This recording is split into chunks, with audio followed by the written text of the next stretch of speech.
ഇക്ക ഒരുപാട് സന്തോഷം ഈ സമയത്ത് ഈ ഒരു സാഹചര്യത്തിൽ ഇക്കയെ കാണാൻ പറ്റിയതിലും ഇക്കനെ ഇൻ്റർവ്യൂ ചെയ്യാൻ പറ്റുന്നതിലും ഒരുപാട് സന്തോഷം എനിക്കും.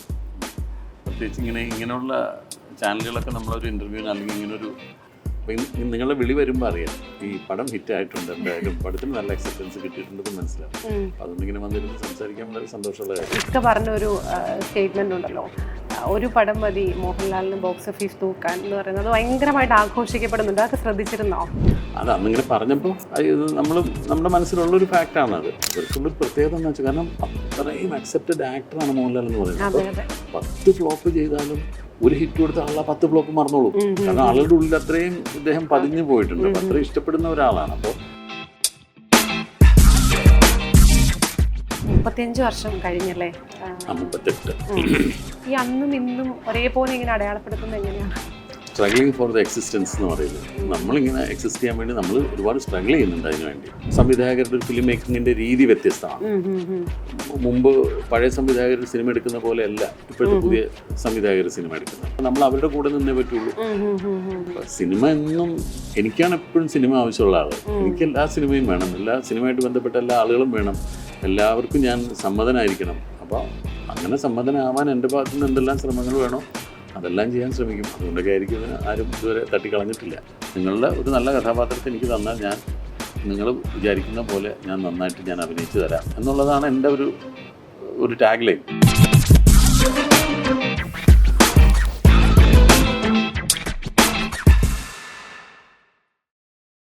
മെയിൻ ക്യാരക്ടർ ആരംഭിക്കുകയാണ് എന്ന് നമുക്ക് ഏറ്റവും പ്രിയപ്പെട്ട സിദ്ദിഖാണ് കൂടെയുള്ളത്. ഇക്ക ഒരുപാട് സന്തോഷം ഈ സമയത്ത് ഈ ഒരു സാഹചര്യത്തിൽ ഇക്കയെ കാണാൻ പറ്റിയതിലും ഇക്കനെ ഇൻ്റർവ്യൂ ചെയ്യാൻ പറ്റുന്നതിലും. എനിക്കൊന്ന് നേരിൻ്റെ ആ ഒരു വിജയാഘോഷം അങ്ങനെ ഭംഗിയായി നടന്നുകൊണ്ടിരിക്കുകയാണ്. ഇക്കയും അതിൻ്റെ ഒരു ഹാപ്പിനെസ്സിലായിരിക്കും എന്ന് വിചാരിക്കുന്നു. ഒരുപാട് സന്തോഷം എനിക്കും. പ്രത്യേകിച്ച് ഇങ്ങനെയുള്ള ചാനലുകളൊക്കെ നമ്മളൊരു ഇൻ്റർവ്യൂവിന് അല്ലെങ്കിൽ ഇങ്ങനൊരു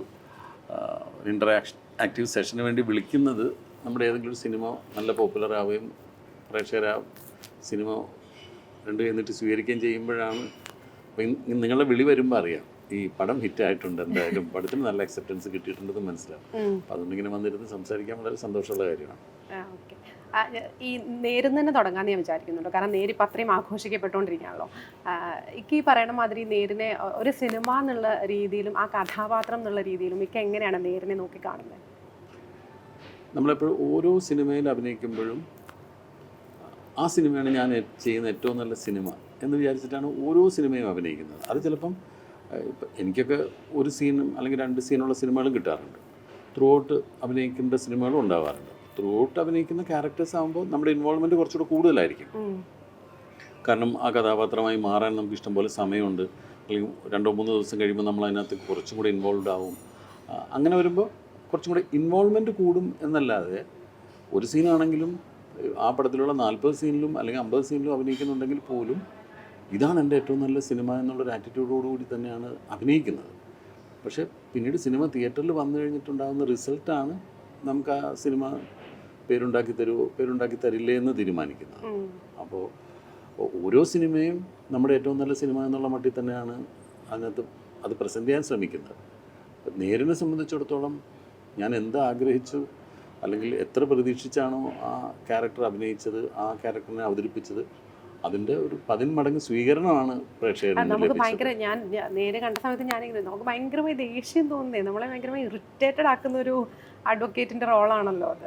എനിക്കൊന്നും നമ്മുടെ മനസ്സിൽ നിന്ന് ഇങ്ങനെ മായില്ല. അപ്പോൾ ഞാൻ വളരെ പേഴ്സണലി പറഞ്ഞാൽ ഞാൻ ഈ മൂവി കണ്ടിറങ്ങി കഴിഞ്ഞപ്പോൾ എനിക്ക് തോന്നിയൊരു കാര്യം, എനിക്ക് ഇക്കനെ മാത്രം അതിൽ നിന്ന് റീപ്ലേസ് ചെയ്ത് എനിക്ക് ചിന്തിക്കാൻ പറ്റുന്നില്ല. ആരെങ്കിലും പറഞ്ഞിരുന്നോ അങ്ങനെ? ഒരുപാട് പേര് അങ്ങനെ പറയാറുണ്ട്. അത് സന്തോഷമുള്ള കാര്യമാണ്. അതല്ലാതെ ജിത്തു എന്നെ ആ പടത്തിലേക്ക് കാസ്റ്റ് ചെയ്ത സമയത്തും പറഞ്ഞത് അങ്ങനെയാണ്, ഈ റോളിന് മാത്രം ഞങ്ങൾ വേറെ ആരും നോക്കിയിട്ട് കിട്ടുന്നില്ല സിദ്ദിഖേട്ട. അപ്പോൾ ഇത് ആദ്യം എന്നെ മറ്റേ ജഗദീഷ് ചെയ്ത റോളിലേക്ക് വേണ്ടിയിട്ടാണ് വിളിച്ചത്, അങ്ങനെയാണ് പറഞ്ഞത്. പക്ഷേ പിന്നീട് അതിൽ ജഗദീഷിനെ കാസ്റ്റ് ചെയ്തിട്ട് എന്നെ ഇതിനകത്തേക്ക് മാറ്റുകയാണ് ചെയ്തത്. അപ്പോൾ ഞാൻ ചോദിച്ചത്, അപ്പോൾ ആദ്യം ഇങ്ങനെ വേറെ ആരെങ്കിലും നമുക്ക് ഇങ്ങനെ കൊണ്ടുവരാമെന്നൊക്കെ ഞങ്ങളിങ്ങനെ വിചാരിച്ചിരുന്നു.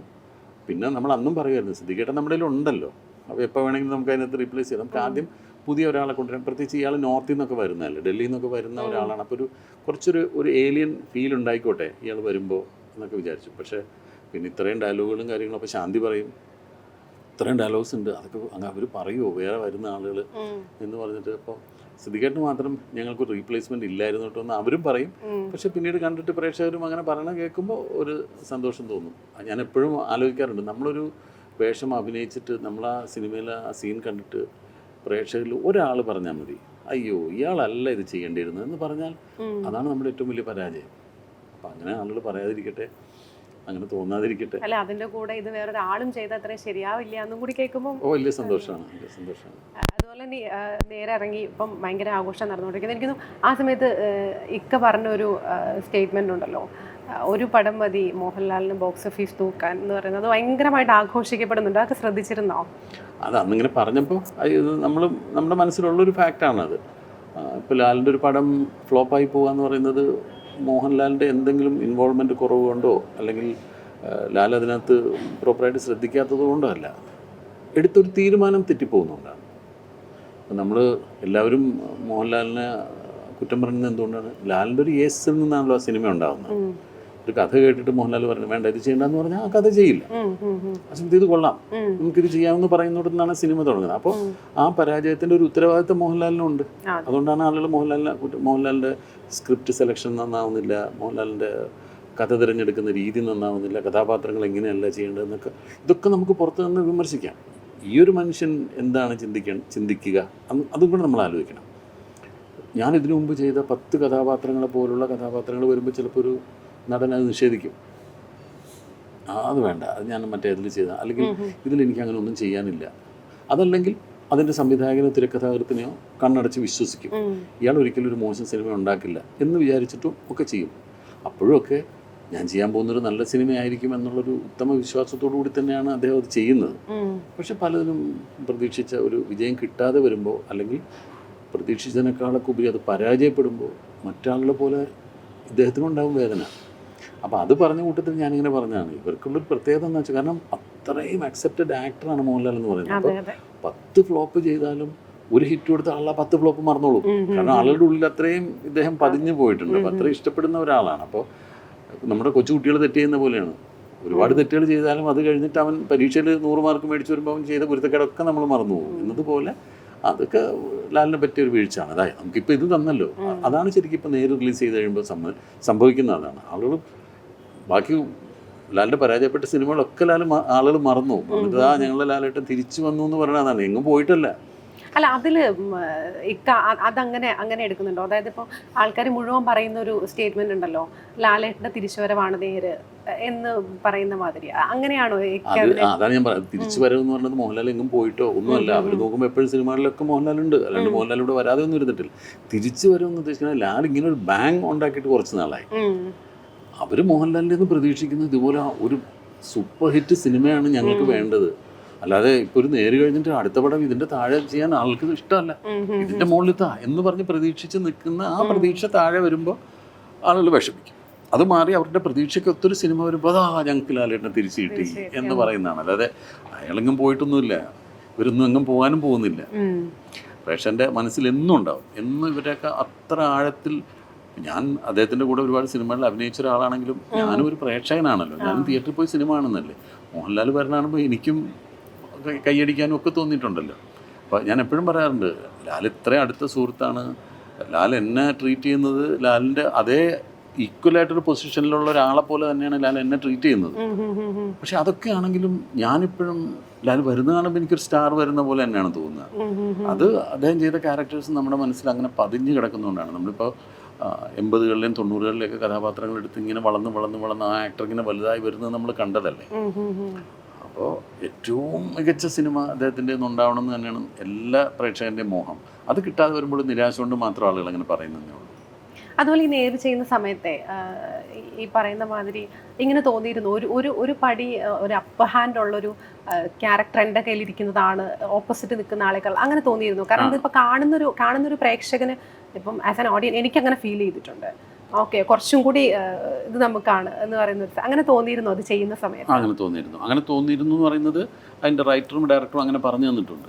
അത് സുപ്രീം കോടതിയിൽ നല്ല പ്രാക്ടീസുള്ള വളരെ പ്രഗത്ഭനായ ഒരു അഡ്വക്കേറ്റാണ്. ഒരു നോട്ടത്തിലൊക്കെ ലാലേട്ടനെ ഇങ്ങനെ നിർത്തുന്ന ഉണ്ട്. അയാൾ അത്രയും പവർഫുൾ അഡ്വക്കേറ്റാണ്. ഇയാളുടെ കൂടെ മുമ്പ് വർക്ക് ചെയ്തിരുന്നതാണ് വിജയ് മോഹൻ. ഇയാൾ ചെയ്ത രാജശേഖർ ചെയ്തൊരു മാൽ പ്രാക്ടീസിന് പിടിക്കപ്പെട്ടത് വിജയമോഹനാണ്. അന്ന് ഇയാൾ തഴഞ്ഞ ഒരാളാണ്. അപ്പോൾ ഇവിടെ വരുമ്പോൾ ഇയാളൊരു ഇപ്പൊ പ്രാക്ടീസ് ഒന്നും ഇല്ലാതെ നടക്കുന്ന ഒരാളാണ് എങ്കിലും രാജശേഖരൻ അറിയാം എന്റെ തന്ത്രങ്ങൾ മുഴുവൻ അറിയാവുന്ന പരിചിതനായ ശത്രുവിനെയാണ് നമ്മൾ കൂടുതൽ ഭയപ്പെടേണ്ടതെന്ന് പറയുന്നുണ്ട്. അയാളിലൊരു സംഗതി ഉണ്ടെന്നുള്ളത് ഇയാൾക്ക് അറിയാം. പക്ഷെ വളരെ അവജ്ഞയോടുകൂടിയാണ് ഇയാൾ കാണുന്നത്. അവിടെ നമുക്ക് മോഹൻലാലും സിദ്ദിഖും എന്നുള്ളതല്ല കാണുന്നത്, അവിടെ രാജശേഖരനും വിജയമോഹനും തന്നെയാണ്. അപ്പോൾ അതുകൊണ്ട് എന്നും ഇയാളൊരു താഴെക്കിടലാണ്. നിങ്ങൾക്ക് ഇതിന് കഴിവില്ലെങ്കിൽ കളഞ്ഞിട്ട് പോകണം mister, fit for you are not fit for this job എന്ന് പറയുന്ന രീതിയിൽ അയാളെ താഴ്ത്തി കാണുന്ന ഐ ആം ദി സുപ്പീരിയർ എന്നുള്ള ഒരു ആറ്റിറ്റ്യൂഡിൽ തന്നെയാണ് മൊത്തം ക്യാരക്ടർ അവതരിപ്പിച്ചിട്ടുള്ളത്. അത് നമുക്കിങ്ങനെ ഓരോ സീനിലും നമുക്ക് അതിന്റെ എസൻസ് കിട്ടിയിട്ടുണ്ട്. ആ ഒരു പ്രൗഡും കാര്യങ്ങളും. അതെ അതെ എനിക്ക് തോന്നുന്നു എന്താണ് അപ്പിയറൻസ് ഒക്കെ അങ്ങനെ തന്നെ ആയിരുന്നല്ലോ, മൊത്തത്തിൽ ലുക്കും എല്ലാം അങ്ങനെ. അത് ജിത്തുന് കുറച്ച് നിർബന്ധമായിരുന്നു, ഗെറ്റപ്പ് അങ്ങനെ ആയിരുന്നു. അങ്ങനെ അത് പിന്നെ പെക്യുലർ ഗെറ്റപ്പ് വേണം എന്ന് പറഞ്ഞില്ലെങ്കിൽ പോലും ജിത്തു എനിക്ക് അയച്ചു തന്നിട്ട് കുറെ റെഫറൻസ് ഒക്കെ ഉണ്ട്. അതിനോട് വളരെ സാമ്യമുള്ള രീതിയിൽ തന്നെയാണ് മേക്കപ്പ് ചെയ്ത്. അത് അമൽ എന്ന് പറഞ്ഞ മേക്കപ്പ് മാനെയും ഒരുപാട് ഞാൻ അതിനകത്ത് അവനെ ഒരുപാട് അപ്രീഷിയേറ്റ് ചെയ്യണം. കാരണം ആ രീതിയിലുള്ള വിഗ് കൊണ്ടുവന്നു. ഞാൻ താടി വളർത്തിയപ്പം എൻ്റെ താടിക്ക് കൂടുതൽ ഗ്രേ ഹെയർ ആണ് ഉണ്ടായിരുന്നത്. ഏതാണ്ട് ഒരു 90% എൻ്റെ താടി ഗ്രേ ആണ്. അപ്പോൾ അതിൽ വേറെ കറുപ്പ് ഷെയ്ഡൊക്കെ കൊടുത്ത് ഇയാളുടെ വേറൊരു ലുക്കാക്കി. ഇങ്ങനത്തെ ഒരു മേക്കപ്പിൽ എനിക്ക് മേക്കപ്പ് എല്ലാം ചെയ്ത് ആ കോട്ട് ഇട്ടിട്ട് ഞാൻ കണ്ണാടിയുടെ മുമ്പിൽ എന്നെ കാണുമ്പോഴാണ് ഞാൻ തീരുമാനിക്കുന്നത് ഇങ്ങനെ അഭിനയിക്കാം.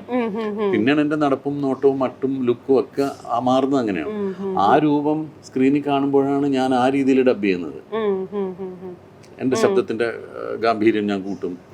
അങ്ങനെ അല്ലാതെ ഇപ്പം ഞാൻ ഒരു പാവപ്പെട്ട ഒരാളായിട്ട് പിങ്കിന് മുടിയൊന്നും ഇല്ലാത്ത രീതിയിലാണ്, കുറച്ചൊരു നരച്ച മീശം ഒക്കെയാണ് എൻ്റെ സംസാരം കുറച്ച് പതിഞ്ഞതായിരിക്കും. അപ്പം ഈ രൂപം അപ്പം ഇവരെല്ലാവരും നമ്മളിങ്ങനെ ഒരുക്കി ഇങ്ങനെ ആക്കി കഴിയുമ്പോഴാണ് നമ്മുടെ നടപ്പിനും നമ്മുടെ ശബ്ദത്തിനും എല്ലാം വ്യത്യാസങ്ങളുണ്ടാകുന്നത്. അത് സ്വാധീനിക്കുമല്ലേ? അപ്പം നമ്മുടെ ഗെറ്റപ്പ് ചേഞ്ച് ചെയ്യുന്നതനുസരിച്ച് അങ്ങനെ ഉണ്ടല്ലേ? ഇപ്പം ആതിര തന്നെ ഇങ്ങനെ ഡ്രസ്സ് ചെയ്തൊരു സ്ഥലത്ത് പോകുന്ന പോലെ അല്ല, കുറച്ചുകൂടി ഒരു വളരെ കാഷ്വലായിട്ട് ഇപ്പോൾ ജീൻസും ടീഷർട്ടും എടുത്തിട്ട് പോവുകയാണെങ്കിൽ ചിലപ്പോൾ നടപ്പിനൊക്കെ ഒരു വ്യത്യാസം ഉണ്ടാവും. നമ്മളറിയാതെ അങ്ങനെ മാറും. മറ്റേതാകുമ്പോൾ നമ്മൾ ഒന്നുകൂടെ കുറച്ച് പ്രസന്റ് ചെയ്യണം. അതെപ്പോഴും ശ്രദ്ധിച്ചറിയാം. അറബികൾ നടക്കുന്നതാണ് നല്ല ഭംഗിയാണ്. കാരണം അവരുടെ തലേന്ന് അതൊന്നും അനങ്ങി പോകാൻ പാടില്ല. അവരതൊക്കെ വെച്ചിട്ട് തലക്കെട്ടൊക്കെ വെച്ചിട്ട് അവരതൊക്കെ പോകുമ്പോൾ അവരുടെ നടപ്പിനൊക്കെ ഒരു പ്രത്യേകത. നമ്മുടെ വസ്ത്രധാരണവും നമ്മുടെ ഒരു ഗെറ്റപ്പും കാര്യങ്ങളൊക്കെ നമ്മൾ വല്ലാതെ സ്വാധീനിക്കും. അതിപ്പോൾ പിന്നെ ഓരോ സന്ദർഭങ്ങളും ഒക്കെ അങ്ങനെയല്ല. നമ്മളൊരു കല്യാണ വീട്ടിൽ പോകുന്ന പോലെയല്ല നമ്മളൊരു മരണ വീട്ടിൽ നടക്കുന്നത്. ഇതൊക്കെ നമ്മുടെ ഉള്ളിൽ അറിയാതെ വരും. ഇപ്പോൾ ഞാൻ മുമ്പും പറഞ്ഞിട്ടുണ്ട്, 20 വയസ്സായ മോളെ വിളിക്കുന്ന പോലെയല്ല 3 വയസ്സായ മോളെ നമ്മൾ മോളേന്ന് വിളിക്കുന്നത്. രണ്ടുപേരും മോളേന്ന് തന്നെ വിളിക്കുള്ളൂ. പക്ഷെ നമ്മൾ വീട്ടിൽ വിളിക്കുമ്പോൾ കൊച്ചുകുട്ടിയെ മോളേന്ന് വിളിക്കുന്ന പോലെയല്ല പ്രായമായ മോളേന്ന് വിളിക്കും. ജീവിതത്തിൽ ഇതൊക്കെ നമ്മൾ ചെയ്യും. സിനിമയിൽ ഇത് റീപ്രൊഡ്യൂസ് ചെയ്യാൻ സാധിക്കുമ്പോഴാണ് ഒരാൾ നല്ല നടനായിട്ട് മാറുന്നത്.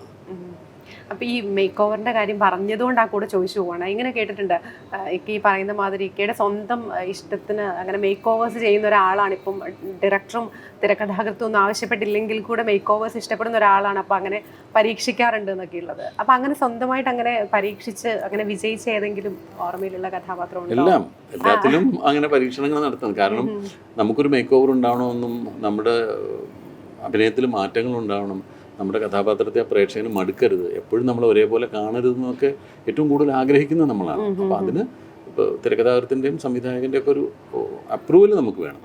അവർ മനസ്സിൽ കണ്ടിട്ടൊരു കഥാപാത്രമുണ്ട്, ആ കഥാപാത്രം അവർ മനസ്സിൽ കാണുന്നതിനേക്കാൾ നേരെ വിഭിന്നമായിട്ടൊരു ഗെറ്റപ്പൊന്നും നമുക്ക് ഉണ്ടാക്കാൻ പറ്റില്ല.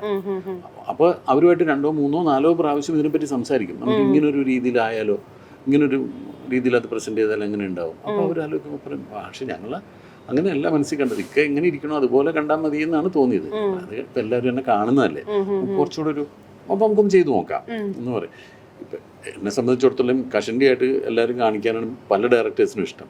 വേണ്ട നാച്ചുറലായിട്ട് ഇങ്ങനെ മതി എന്ന് പറയും. നമ്മൾ അതിവിടെ ഉണ്ടല്ലോ, നമുക്ക് വേറെ രീതിയിൽ വിഗ് വെച്ച് നോക്കാം, നോക്കിയിട്ടത് ഓക്കെ അല്ലെങ്കിൽ പക്ഷെ വെച്ച് കാണിച്ച് നമ്മൾ ക്യാരക്ടറായിട്ട് മേക്കപ്പ് ഒക്കെ ചെയ്തു വരുമ്പോൾ മിക്കവാറും എല്ലാ ഡയറക്ടേഴ്സും തന്നെ ഇത് മതിക്കൊള്ളാം നന്നായിട്ടുണ്ടെന്ന് പറയും. അപ്പോൾ അത് അങ്ങനെ ആക്കിയെടുത്തിട്ടൊരു വ്യത്യാസം വരുത്താനായിട്ടുള്ള ശ്രമം നമ്മുടെ ഭാഗത്തു നിന്നുണ്ടാവണം. ഈ ഡയറക്ടറെയും തിരക്കഥാകൃത്തിനെ സംബന്ധിച്ചിടത്തോളം അവർക്ക് എല്ലാ ക്യാരക്ടേഴ്സിൻ്റെ കാര്യങ്ങൾ നോക്കണം. എല്ലാ കാര്യം നമുക്ക് എൻ്റെ മാത്രമല്ലേ നോക്കാനുള്ളൂ. അപ്പം അത് മാക്സിമം നന്നാക്കാനുള്ള ശ്രമം ഞാൻ എൻ്റെ ഭാഗത്തുനിന്ന് ചെയ്യണമെന്ന് മാത്രമേ ഉള്ളൂ. ഈ ഛോട്ടാ മുംബൈയിലെ ക്യാരക്ടറിലൊക്കെ അങ്ങനെ എന്തെങ്കിലും കോൺട്രിബ്യൂഷൻ കൊടുത്തിരുന്നോ? ഛോട്ടാ മുംബൈയിൽ രൂപം അങ്ങനെ വേണമെന്നൊന്നും അൻവർ പറഞ്ഞിരുന്നില്ല. പക്ഷെ ഈ ഇങ്ങനത്തെ ഒരാളാണ് മുള്ളൻ ചന്ദ്രപ്പൻ എന്ന് പറഞ്ഞാൽ, മുള്ളൻ ചന്ദ്രപ്പൻ എന്ന് പോലും അല്ല, ചന്ദ്രപ്പൻ ഉണ്ടായിരുന്നു. അങ്ങനെ ഞാൻ രഞ്ജിത്തമ്പാടിയുടെ അടുത്ത് പറഞ്ഞിട്ടൊരു വിഗ് വേറെ സെബാസ്റ്റ്യൻ എന്ന് പറഞ്ഞ ഒരാളോട് പറഞ്ഞു, അയാൾ വിഗ് കൊണ്ടുവന്നു. അപ്പം ഞാൻ രഞ്ജിത്തിനോട് നമുക്കിതൊന്ന് ഗോൾഡൻ ആക്കിയിട്ട് അങ്ങനെ ഒന്ന് ഡൈ ചെയ്തൊക്കെ എടുക്കാന്ന് പറഞ്ഞാൽ അവനത് കളർ ചെയ്തു.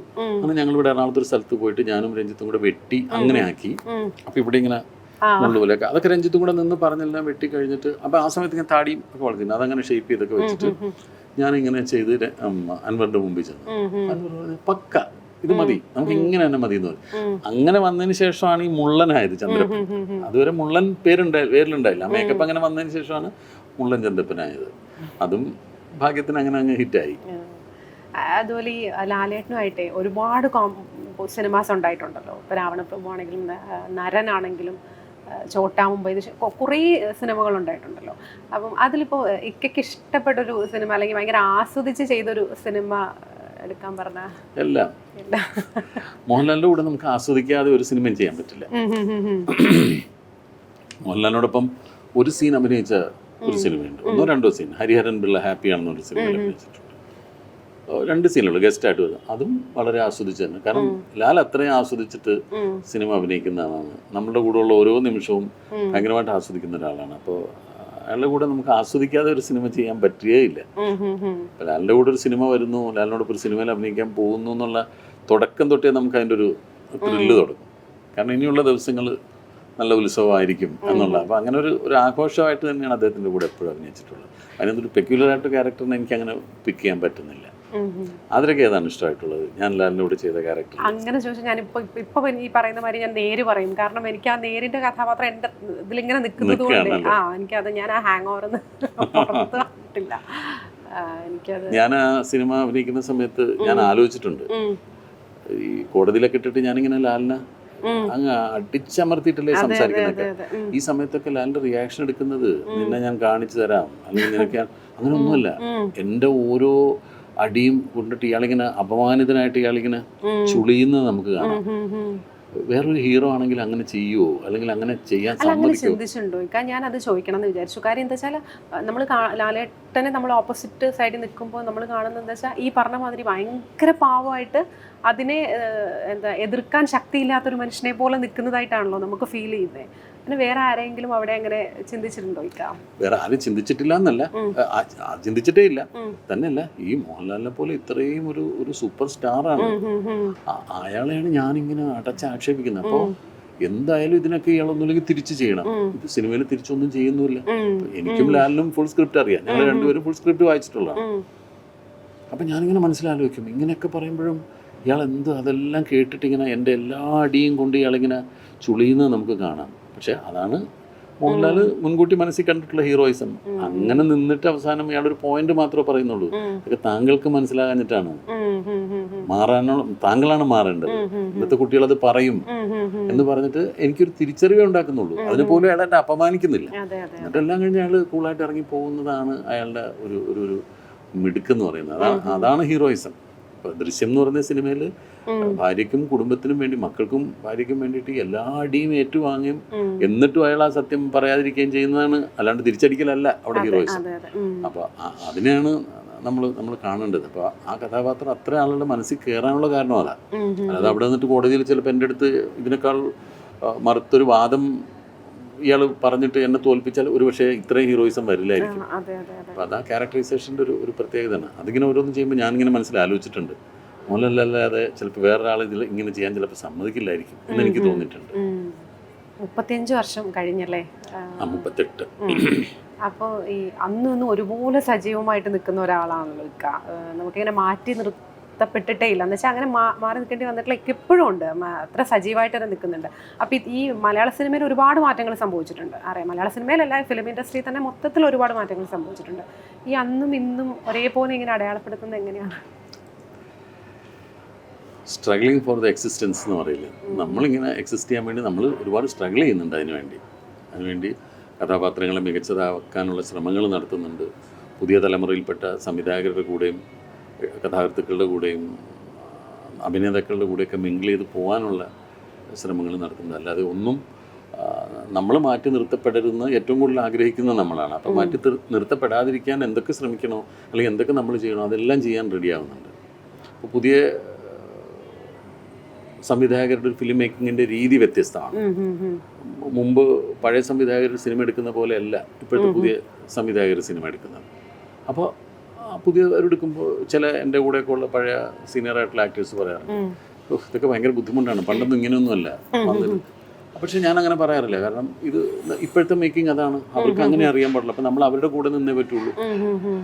അപ്പോൾ ഒരു ഷോട്ട് തന്നെ ചിലപ്പോൾ നമ്മൾ 5, 6, 7 പ്രാവശ്യം അഭിനയിക്കേണ്ടി വരും. ഒരേപോലെ തന്നെ റിപ്പീറ്റ് ചെയ്ത് അഭിനയിക്കേണ്ടി വരും. അപ്പോൾ ഇപ്പോഴത്തെ മേക്കിംഗ് അതാണ്. നമ്മൾ അതിനു വേണ്ടി നമ്മൾ അതിൽ ബുദ്ധിമുട്ട് വിചാരിച്ചിട്ട് കാര്യമില്ല. അപ്പോൾ അങ്ങനെ എന്തെല്ലാം പുതിയ ആളുകൾ, പുതിയ തലമുറ ആവശ്യപ്പെടുന്നുണ്ടോ, അപ്പോൾ അവരുടെ കൂടെ നിൽക്കുമ്പോൾ നമ്മൾ അതേപോലെ ചെയ്യേണ്ടി വരും. അപ്പോൾ സിനിമ എന്നും എനിക്കാണ് എപ്പോഴും സിനിമ ആവശ്യമുള്ള ആൾ. എനിക്ക് എല്ലാ സിനിമയും വേണം, എല്ലാ സിനിമയായിട്ട് ബന്ധപ്പെട്ട എല്ലാ ആളുകളും വേണം, എല്ലാവർക്കും ഞാൻ സമ്മതനായിരിക്കണം. അപ്പോൾ അങ്ങനെ സമ്മതനാവാൻ എൻ്റെ ഭാഗത്തു നിന്ന് എന്തെല്ലാം ശ്രമങ്ങൾ വേണോ അതെല്ലാം ചെയ്യാൻ ശ്രമിക്കും. അതുകൊണ്ടൊക്കെ ആയിരിക്കും ഇങ്ങനെ ആരും ഇതുവരെ തട്ടിക്കളഞ്ഞിട്ടില്ല. തുടക്കം എങ്ങനെയായിരുന്നു? തുടക്കം ഇതുപോലെ എല്ലാ നടന്മാരുടെയും തുടക്കം പോലെ ഓരോ സംവിധായകരെ പോയി കണ്ട് അവസരങ്ങൾ ചോദിച്ച് അങ്ങനെ ആഗ്രഹിച്ച് നടനായ, പിന്നെ ആഗ്രഹിച്ച് ഇപ്പോഴും ആഗ്രഹിച്ച് അഭിനയിച്ചുകൊണ്ടിരിക്കുന്ന ആളാണ്. ഇപ്പോഴും ആഗ്രഹത്തിന് കുറവൊന്നും വന്നിട്ടില്ല. ഒരുപാട് ആഗ്രഹിച്ച് തന്നെയാണ്, അല്ലാതെ അവിചാരിതമായിട്ട് അങ്ങനെ ഒരു സന്ദർഭം കിട്ടുകയോ അങ്ങനെ ഒന്നും ഒരിക്കലും ഉണ്ടായിട്ടില്ല. പിന്നെ സന്തോഷമുള്ളൊരു കാര്യം, പോയി അവസരങ്ങൾ ചോദിച്ചവരാരും തഴഞ്ഞിട്ടില്ല. എല്ലാവരും എങ്ങനെയെങ്കിലുമൊക്കെ അക്കോമഡേറ്റ് ചെയ്തിട്ടുണ്ട്.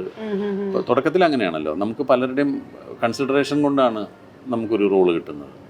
അല്ലെങ്കിൽ ചില ആളുകളെ കിട്ടാതെ വരുമ്പോൾ എന്നാൽ പിന്നെ അയാളെ ഇടാം എന്ന് പറഞ്ഞിട്ടാണ്, അല്ലെങ്കിൽ അയാൾക്കൊരു അവസരം കൊടുക്കാം എന്ന് പറഞ്ഞിട്ടാണ് ആദ്യകാലത്ത് വേഷങ്ങൾ കിട്ടുക. അപ്പോൾ അത് നമ്മൾ നന്നാക്കാൻ ശ്രമിക്കുമ്പോഴാണ് അയാൾ കൊള്ളാൻ കേട്ടോ, എന്നാൽ പിന്നെ അയാളെ വിളിക്കുക. അപ്പോൾ നമുക്ക് പരിചയമില്ലാത്ത ആളുകൾ ചിലപ്പോൾ നമ്മൾ വിളിച്ചു തുടങ്ങും. പിന്നെ എല്ലാവരുമായിട്ട് പരിചയം. എന്നെ സംബന്ധിച്ചിടത്തോളം എൻ്റെ ഏറ്റവും തിക്കായിട്ടുള്ള സുഹൃത്ത് ബന്ധങ്ങൾ തന്നെയാണ് എനിക്ക് നല്ല വേഷങ്ങൾ കിട്ടാനുള്ള കാരണം. അപ്പോൾ സിനിമ മേഖലയിലുള്ള എൻ്റെ വളരെ ദൃഢമായിട്ടുള്ള ഫ്രണ്ട്ഷിപ്പുണ്ട് എനിക്ക്, സംവിധായകരോടാണെങ്കിലും തിരക്കഥാകൃത്തുക്കളോടാണെങ്കിലും എന്നും ഞാൻ കോണ്ടാക്ട് ചെയ്യുന്ന ആളുകളും ഒക്കെ ഉണ്ട്. പിന്നെ അതുപോലെ ഒരു സംവിധായകൻ എന്നെ ആദ്യമായിട്ട് സിനിമയിൽ വിളിച്ചാൽ, പിന്നെ ഇപ്പം ജിത്തു ആണെങ്കിൽ പോലും, ജിത്തുവിൻ്റെ ദൃശ്യത്തിന് വേണ്ടിയിട്ടാണ് എന്നെ ആദ്യം വിളിക്കുന്നത്. ആ ദൃശ്യത്തിൽ അഭിനയിച്ചതിന് ശേഷം പിന്നെ ജിത്തു എന്നെ വിട്ടിട്ടില്ല. പിന്നെ എല്ലാ പടത്തിലും എന്തെങ്കിലുമൊക്കെ ആയിട്ടുള്ള വേഷങ്ങൾ തരും. അപ്പോൾ അങ്ങനെ അവരൊക്കെ ആയിട്ടുള്ള ഒരു ബന്ധം സ്ഥാപിച്ചെടുക്കാൻ എപ്പോഴും പറ്റിയിട്ടുണ്ട്. ഞാൻ എൻ്റെ സഹപ്രവർത്തകരോട് പലരോടും പറയും. അപ്പോൾ പലരും എന്നോട് ചോദിക്കുന്നത്, എങ്ങനെയാണ് ഇവരോടൊക്കെ ഇത്ര നല്ല ബന്ധം കാത്തു സൂക്ഷിക്കുന്നതെന്ന് ചോദിക്കും. ഞാൻ പറഞ്ഞാൽ അത് നമുക്ക് ആവശ്യമുണ്ട്, അവർക്ക് നമ്മളെ ആവശ്യമില്ല എന്നുള്ളൊരു സത്യം നമ്മൾ മനസ്സിലാക്കി കഴിഞ്ഞാൽ ഇവരൊക്കെ ആയിട്ട് നമുക്ക് നല്ല ബന്ധം വരും. പിന്നെ നമ്മളൊരാളോട് ഒരു അവസരം ചോദിക്കുന്നതോ ഒന്നും ഒരു തെറ്റാണെന്ന് എനിക്ക് തോന്നിയിട്ടില്ല. ഞാൻ ചോദിക്കുന്നത് എനിക്ക് അഭിനയിക്കാനുള്ളൊരു അവസരമാണ് ചോദിക്കുന്നത്. നിങ്ങളുടെ ഒരു നല്ല കഥാപാത്രത്തെ എനിക്ക് തന്നാൽ ഞാൻ നിങ്ങൾ വിചാരിക്കുന്ന പോലെ ഞാൻ നന്നായിട്ട് ഞാൻ അഭിനയിച്ച് തരാം എന്നുള്ളതാണ് എൻ്റെ ഒരു ടാഗ് ലൈൻ. അപ്പം ഞാൻ ആ രീതിയിലാണ് എല്ലാവരോടും ഞാൻ ഇടപെടുന്നതും. അപ്പോൾ ചിലരോടൊക്കെ ഞാൻ പറയുമ്പോൾ അയ്യോ അങ്ങനെ ചോദിക്കണോ, ഞങ്ങൾക്ക് ഇക്കാനൊക്കെ ഒന്ന് കിട്ടുക എന്ന് പറഞ്ഞാൽ തന്നെ വലിയ കാര്യമല്ലേ എന്ന് പറയും. അപ്പോൾ ഞാൻ പറയാം അങ്ങനെയല്ല, ഞാൻ സന്നദ്ധനാണ് എപ്പോഴും, നിങ്ങൾ എന്നെ വിളിച്ചാൽ മതി. അത് ആരും അങ്ങനെ തഴഞ്ഞിട്ടില്ല. ഇപ്പോഴും പുതിയ ആളുകളോട് ഞാൻ സംസാരിക്കുമ്പോഴൊക്കെ അവർക്ക് എനിക്കൊരു റോള് തരാൻ പറ്റാത്തതിലെ വിഷമമുള്ളൂ അവരുടെ രീതിയിലാണ് അവരൊക്കെ സംസാരിക്കുന്നത്. നമ്മൾ ഈ പല സിനിമ കണ്ടിട്ടുണ്ടെങ്കിലേ, അതായത് വില്ലൻ വേഷങ്ങളിൽ തന്നെ ഇങ്ങനെ പലതരത്തിൽ പല രൂപത്തിലും ഭാവത്തിലും ഒക്കെ കണ്ടിട്ടുണ്ടെങ്കിലും, ഞാൻ നേരത്തെ പറഞ്ഞ മാതിരി എനിക്ക് ഈ നേരിൻ്റെ ഹാങ് ഓവർ സത്യത്തിൽ പോയിട്ടില്ല. അപ്പോൾ എനിക്ക് ഇത്ര പാവമായിരുന്നു സംസാരിക്കുന്നത്. ഞാൻ അത് വെച്ചിങ്ങനെ കമ്പയർ ചെയ്തുകൊണ്ടിരിക്കുകയായിരുന്നു ആക്ച്വലി. ഇപ്പം തുടക്ക കാലഘട്ടം പറഞ്ഞുകൊണ്ട് തന്നെ ഞാൻ ചോദിക്കട്ടെ, നായകനായി കുറേ സിനിമകളിൽ അഭിനയിച്ചു, അത് വില്ലനായിട്ട് അഭിനയിക്കുന്നു, ക്യാരക്ടർ റോൾസ് ചെയ്യുന്നു. എനിക്കൊന്ന് എല്ലാ ഏരിയയും ടച്ച് ചെയ്ത് വരികയാണ്. അപ്പോൾ ഇക്കയ്ക്ക് ഇങ്ങനെ ഏതെങ്കിലും ഒരു ജോണർ ചെയ്യുമ്പോൾ ഇതാണ് എനിക്ക് ഭയങ്കര നന്നായി, കോമഡി ഒക്കെ ചെയ്തിട്ടുണ്ടല്ലോ. അപ്പോൾ ഏതെങ്കിലും ഒരു പ്രത്യേക ഒരു സ്ഥലത്ത് ഞാൻ ഭയങ്കരമായി കംഫർട്ടബിളാണ്, ഇതെനിക്ക് ഭയങ്കര നന്നായി, അങ്ങനെ തോന്നിയിട്ടുണ്ടോ? അങ്ങനെ തോന്നിയിട്ടില്ല. ഒന്ന്, ഈ നായകനായി അഭിനയിച്ചെന്ന് ആദ്യം പറഞ്ഞത്, ചില സിനിമകളിൽ ഞങ്ങളുടെ ഈ ഇൻഹരിയർ നഗറിൽ, ഇപ്പം ഇൻഹരിയർ നഗറിലെ വൺ ഓഫ് ദി ഹീറോസ് എന്ന് പറയാമല്ലോ, അത്രയും നായകത്വമേ ഉണ്ടായിട്ടുള്ളൂ. കഥാനായകൻ എന്ന് പറഞ്ഞിട്ട് എനിക്ക് അങ്ങനെ ഒരു ഹീറോ പരിവേഷം എനിക്കിതുവരെ കിട്ടിയിട്ടില്ല. ഈ 3-4 നായകന്മാരിൽ ഒരാൾ, നായകൻ്റെ കൂട്ടുകാരൻ, പിന്നെ അത് സെൻട്രൽ ക്യാരക്ടർ എന്നുള്ള മട്ടിലൊക്കെ വന്നിട്ട് അങ്ങനെ തൊട്ടും തടയൊക്കെ പോയി എന്നല്ലാതെ എനിക്ക് അങ്ങനൊരു ഇൻഡിപെൻഡൻറ്റ് നായകൻ എന്നുള്ളൊരു പദവി എനിക്കൊരിക്കലും അങ്ങനെ കിട്ടിയിട്ടില്ല. അത്തരം കഥയിലെ സെൻട്രൽ ക്യാരക്ടേഴ്സിൽ ഒരാൾ, ചിലപ്പോൾ 2 പേരായിരിക്കും, ചിലപ്പോൾ 4 പേരായിരിക്കും, അതിലൊരാൾ, അങ്ങനെയൊക്കെ കിട്ടിയിട്ടുണ്ട്. ചിലപ്പോൾ ഒറ്റയ്ക്കാണെങ്കിലും ചെയ്തിട്ടുണ്ട്. പിന്നീട് എപ്പോഴും ഈ സപ്പോർട്ടിങ് റോളുകളാണ് കൂടുതൽ കിട്ടിയിട്ടുള്ളത്. പിന്നീടാണ് വില്ലൻ എന്ന് പറഞ്ഞ് 2000-ലാണ് ആദ്യമായിട്ട് വില്ലൻ എന്ന് പറഞ്ഞ ഒരു പരിവേഷം കിട്ടുന്നത് സത്യമേവ ജയതേ എന്ന് പറഞ്ഞ പടത്തിൽ. അപ്പോൾ അതിൽ വില്ലനായിട്ടാണ് വന്നതെങ്കിലും പൊതുവെ അന്ന് സംവിധായകർക്ക് ഇങ്ങനെ ഇയാൾ എന്ത് രീതിയിൽ മാറ്റാൻ പറ്റും എന്നുള്ളൊരു തോന്നൽ വരാൻ തുടങ്ങി. അപ്പോൾ വില്ലൻ തന്നെ ആവണമെന്നില്ല, ഇപ്പോൾ വില്ലൻ അല്ലെങ്കിലും വേറെ രീതിയിലുള്ള കഥാപാത്രത്തിന് അത് സംവിധായകരുടെ ചോയ്സാണ് അങ്ങനെ സംഭവിക്കുന്നത്. അവർക്ക് അങ്ങനെയൊരു തോന്നൽ നമ്മൾ ഉണ്ടാക്കണം. നമുക്ക് കിട്ടുന്ന ഏതെങ്കിലും ഒരു കഥാപാത്രത്തെ നമ്മൾ സ്ക്രീനിൽ അവതരിപ്പിച്ചിട്ട് മറ്റുള്ള സംവിധായകർക്ക് തോന്നണം അയാൾ കൊള്ളാമല്ലോ, എന്നാൽ പിന്നെ ഇയാളെ നമുക്ക് മറ്റേ ക്യാരക്ടർ ആക്കിയാലോ എന്നുള്ള തോന്നൽ നമ്മൾ ഉണ്ടാക്കണം. അതെനിക്ക് അത്തരം തോന്നൽ കൂടുതൽ ആളുകൾക്ക് വരാനുള്ള ഒരു കാരണം ഈ സത്യമേവ ജയതേ എന്ന് പറഞ്ഞ പടമാണ്. അത് അപ്പോഴാണ് എനിക്ക് കുറച്ചും കൂടെ വൈവിധ്യമാർന്ന വേഷങ്ങൾ കിട്ടാൻ തുടങ്ങി. സത്യമേവ ജയതേ കണ്ടിട്ടാണ് ജയരാജനെ കണ്ണകി എന്ന് പറഞ്ഞ പടത്തിൽ. കണ്ണകി കണ്ടപ്പോഴാണ് വേറെ പല സംവിധായകർക്കും ഇയാളെ ഇങ്ങനെയൊക്കെ ചെയ്യാല്ലേ, അപ്പം അങ്ങനെ ആക്കാം, അങ്ങനൊരു അതുകൊണ്ടാണ് എനിക്ക് വൈവിധ്യമാർന്ന റോളുകൾ കിട്ടിയെന്ന് എല്ലാവരും പറയുന്നത്. പിന്നെ സിനിമയ്ക്ക് എപ്പോഴും നെഗറ്റീവ് റോൾസ് ചെയ്യുന്ന ആളുകൾ അങ്ങ് മുദ്ര കുത്തപ്പെടും. അവർ നെഗറ്റീവ് റോളുകളെ ചെയ്യാൻ പറ്റും, അവർ പോസിറ്റീവ് ചെയ്താൽ നിൽക്കില്ല എന്നുള്ള മട്ടിൽ ഇങ്ങനെ തളച്ചിടും. എനിക്ക് അങ്ങനെയും കിട്ടിയിട്ടില്ല. നെഗറ്റീവ് റോളുകൾ ചെയ്യുന്ന സമയത്ത് തന്നെ വളരെ പോസിറ്റീവായിട്ടുള്ള ക്യാരക്ടേഴ്സും കിട്ടിയിട്ടുണ്ട്.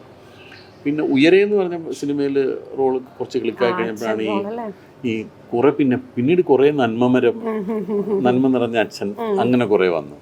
അത് പിന്നീട് മാറി. അപ്പം നേരിൽ വന്നപ്പോൾ ഇതെല്ലാം കളഞ്ഞിട്ട് വേറെ രീതിയിലുള്ളൊരു ഇത് കിട്ടി. അപ്പം അങ്ങനെ ഒരു മാറ്റങ്ങൾ എൻ്റെ കഥാപാത്രത്തിന് തരുന്നതിന് സംവിധായകർക്കോ തിരക്കഥാർത്ഥികൾക്കോ ഒരു മടിയുണ്ടായിട്ടില്ല.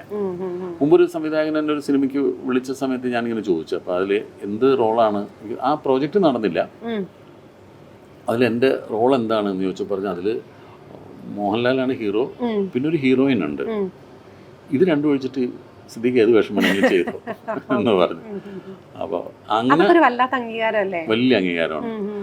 മനസ്സിനക്കരെ എന്ന് പറഞ്ഞ പടം നടക്കുന്ന സമയത്ത് സത്യനന്ദിക്കാട് ഷീലാമ്മയോട് പറഞ്ഞിട്ടുണ്ട്, ഇങ്ങനെ എന്നെ ഇങ്ങനെ ഏതോ റോളിൽ ഇടുന്ന സമയത്ത് പറഞ്ഞു, സിദ്ദീഖിനെ പിന്നെ നമ്മളിങ്ങനെ ആദ്യം ഒരു റോളൊന്നും ഫിക്സ് ചെയ്യാറില്ല, ഓരോ ക്യാരക്ടേഴ്സിനും ഓരോരുത്തരെ നോക്കും. അപ്പൊ അവസാനം വരുമ്പോൾ ചില റോളിന് ആരെയും കിട്ടൂല, അപ്പൊ എന്നാ സിദ്ദീഖിനെ വിളിക്കുന്നു പറയും, അങ്ങനെ ഇടും. അങ്ങനെ സത്യേട്ടനൊക്കെ പറഞ്ഞിട്ടുണ്ട് ഇങ്ങനെ. അപ്പൊ അതൊക്കെ കേൾക്കുന്നതൊരു വലിയ അംഗീകാരമാണ്.